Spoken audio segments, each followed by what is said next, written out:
we're talking about is this idea that there is only one thing happening in your life, and it is good.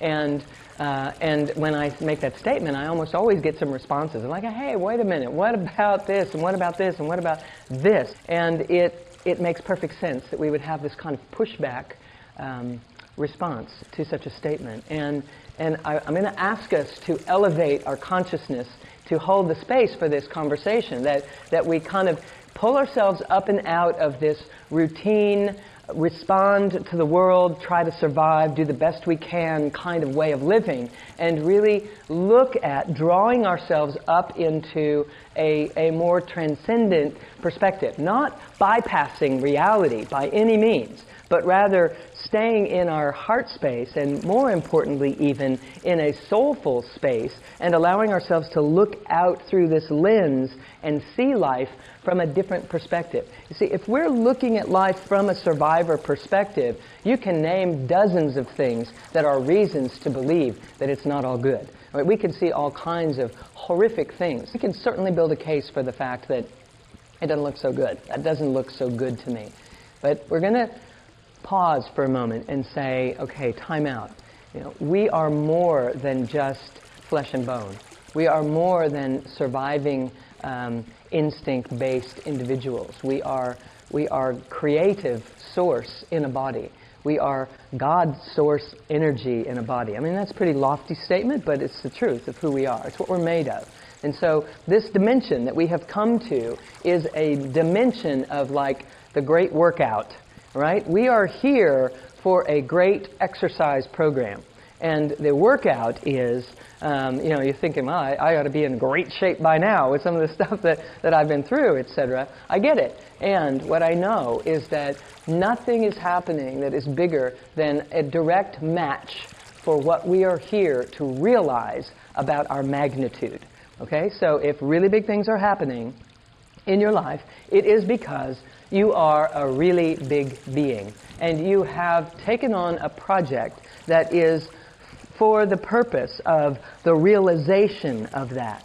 So when something is happening, or some things are happening, or occurring in our lives or in the lives of those that we care about, and this statement of it's all good just rolls through your mind, and you're like, yeah, right, I want to invite you into remembering the truth of who you are.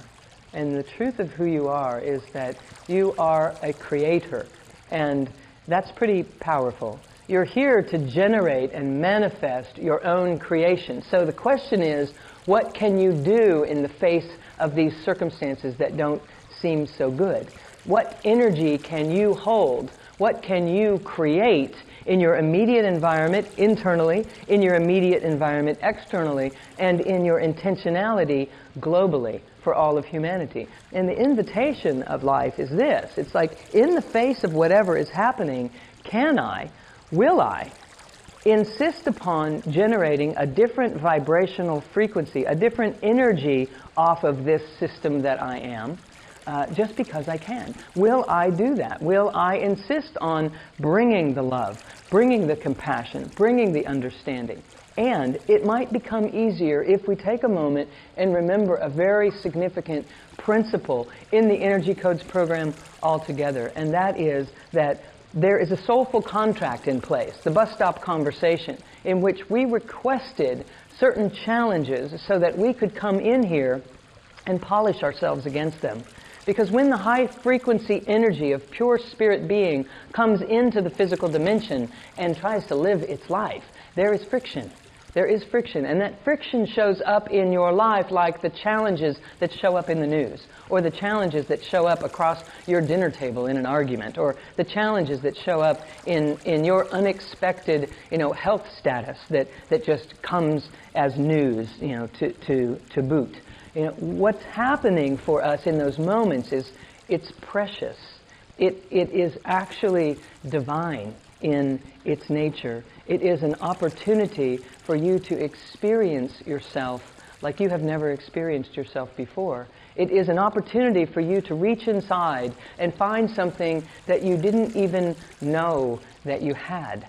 And without that exact set of circumstances, you might never know that about yourself.